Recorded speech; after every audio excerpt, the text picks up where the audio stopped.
So your voice still cracks, and you're well past puberty. What's happening?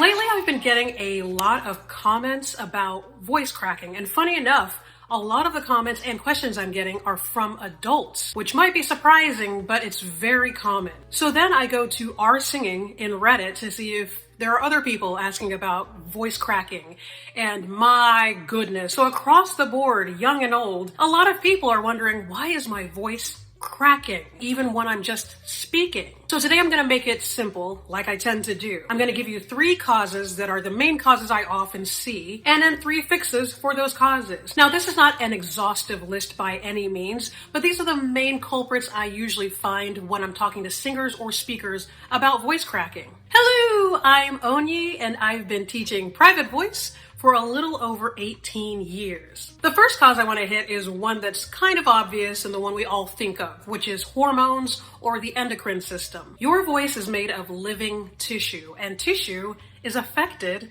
by hormones. This isn't just an issue of puberty. This can be influenced by stress, by the menstrual cycle, by aging, or even lifestyle changes. One example of this that you may have experienced in your life, you're singing through a song or giving a speech, you feel fine, and then all of a sudden, out of nowhere, on a dime, your voice goes into that weird crack, the crack that embarrasses people. Now this has happened in front of people, and it's too late, and there's nothing I can do.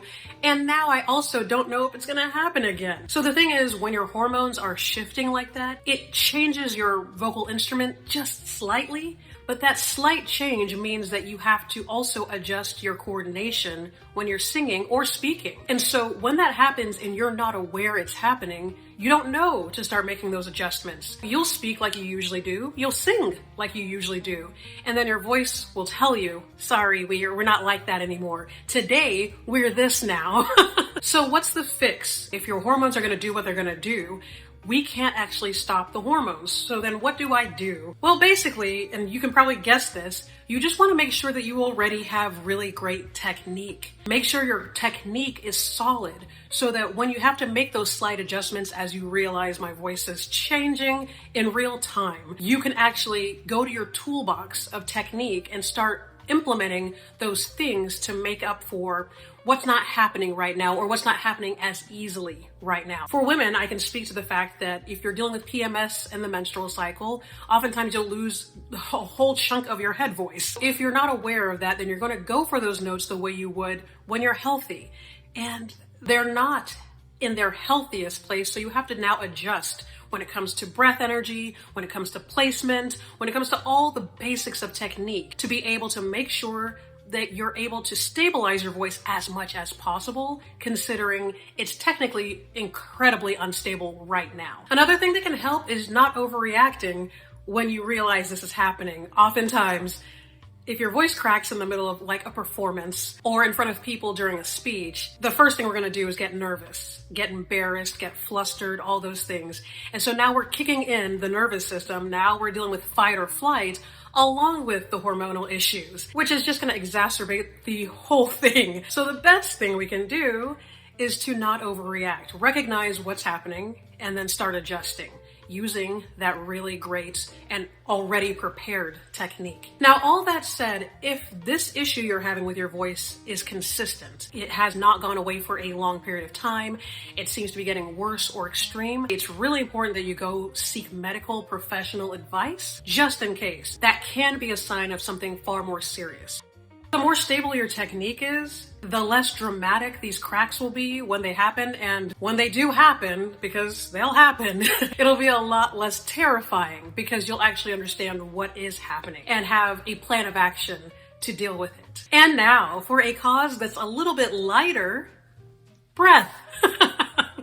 Cracks often happen when the voice loses stability, and stability comes from breath energy. The way we produce sound is when the vocal folds vibrate. They vibrate and come together or close together and create sound that way. The way they vibrate is through breath energy. When the breath flows through the vocal folds, they come apart and come together, vibrating, and that's how we create sound. So if the breath is not consistent, if the breath is lacking, then the vocal folds don't come together cleanly and consistently, and then your sound is not clean or consistent, which can lead to vocal cracks.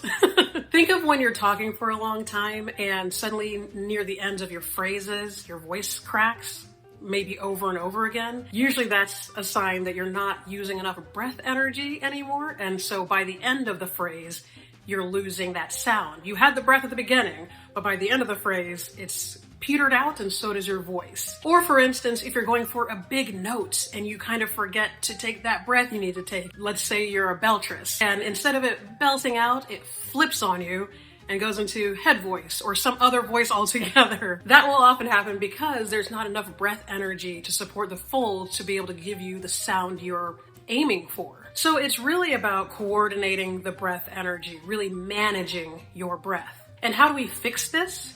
We reconnect the breath to the voice. And a great way to do this is breathing exercises, really practicing the repetition of good breath technique and gaining the muscle memory of good breath technique so that when the voice starts doing its own thing because of whatever's going on, you know, no matter what, my body knows how to take a good breath for singing because I've practiced it so much that it is now muscle memory. So when I open my mouth to sing, my body goes immediately into the correct positioning and the correct coordination to create the breath necessary for healthy vocalizing. And if you want to go deeper into this, I have a breathing for singing video that I did just before this one, and it goes way deeper into what it is to breathe for singing and a really great breath exercise you can implement as a part of your daily routine so that you can get that muscle memory set. You have to ground your sound with air.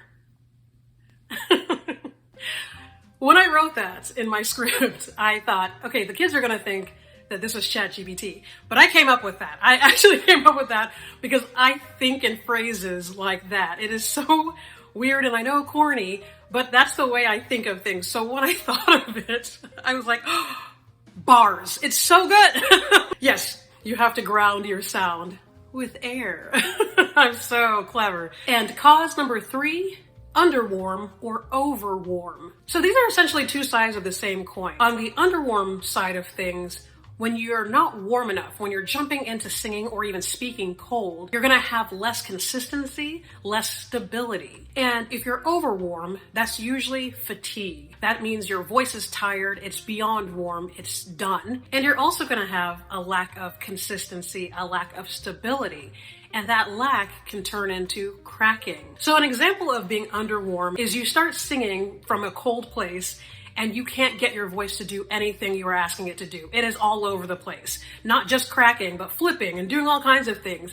All because your voice isn't ready to be activated in that way because you're not warm yet. So then you get the cracking and everything else. And overwarm is one that I think we're all very familiar with, where if you're speaking all day or singing all day and you get to the end of the day and you're barely able to speak anymore, then you start cracking all over the place. It feels very otherworldly in the moment, but it's actually because you are tired. And now we're getting that inconsistency that comes from the tired vocal folds that are having a harder time coming together. So on the one hand, fatigue can cause vocal instability.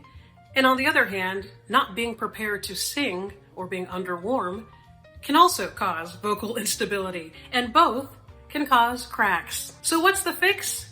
Are you gonna be surprised to hear me say warm up? I'm not gonna do a whole montage of how many times I've said warm up, but if you watch my videos, and truly, if you've watched any of my videos, you've heard me say warm up. So I'm not gonna go on a whole thing about warming up, but warm up. Because that warm up will allow you to have full access to your range, full access to your vocal capability, but also allows you to sing safely. And we also want to find a gentle and consistent routine for warming up regularly. When we warm up, that's exactly it. We just want to warm the voice. We're not singing, we're not doing exercises and challenging our voice yet. We're literally just telling our body we're about to use this muscle, prepare it. And in case you didn't already know, I have a warm-up video as well. It's my gentle morning warm-up. So feel free to use that as your daily warm-up. And then of course the fix for fatigue is rest. Rest is not optional. A lot of singers and a lot of speakers don't truly understand the necessity of rest until, unfortunately, you're in a situation where you don't have access to or control over your voice because of fatigue. And that's when we usually realize, oh, I truly do need to rest this muscle like I would rest any other muscle if it was overused in my body. Your vocal folds need rest as well. And they need good technique so that you are less likely to fatigue easily. If you find that you get tired after you sing one song, or after you do one speech, or after you have one interview, then there's a good chance you have some poor technique that is causing you to fatigue quickly. So in that case, the fatigue isn't even a natural wearing, it's coming from poor technique. So we want to make sure, as usual, that we have great technique that will keep us from fatiguing, but if we are fatiguing, we need to rest. If your technique is off, then you're likely working harder than you need to, and your voice will tell on you. Yeah, it will. Yeah, it will. So in summary, like, what? But in summary, the vocal cracks can come from hormones, a lack of breath, and being overwarm or underwarm. And the fixes are technique, breath coordination, and warm-up/rest. Now, once again, this is not an exhaustive list. If you can think of other culprits that I did not list here, feel free to leave them in the comments. I would love to discuss this. Yes, I actually would love to discuss this. When you leave me a comment, I will get back to you. I really will. This is episode 4 of my Reddit Sings Back series, and we have one more video coming in this series, so please subscribe so that you don't miss the next one. And I believe the next one is going to be dealing with vocal fatigue or the tired voice. I know we touched on that here, but I'm going to go deeper with it and really get into what happens and why and how we prevent it. And speaking of tired, if you're tired of guessing what to do when you're dealing with all these vocal issues, everything from cracking to a tired voice to how do I sing high notes or how do I use breath for singing, please reach out to me. I have my voice blueprint session, which has become incredibly popular, and I am so excited about this. It is a 90-minute vocal assessment where we will discuss everything going on with your voice. We'll dig into what's happening, why it's happening, and how to hit the goals you actually have for your voice, and what the potential of your voice truly is. If you want to know what your voice is even doing, then you definitely want to take this voice blueprint session. But I also offer private voice lessons regularly as well. So if you want to just take a voice lesson or do weekly lessons, please reach out. And I have all that information down below. All right, thank you for joining me for episode 4 of my Reddit Sings Back series. And happy singing, everyone! Think of if you're talking for a long time as a gnat. How dare you? And they are attracted to breath. So I know it's gonna start trying to...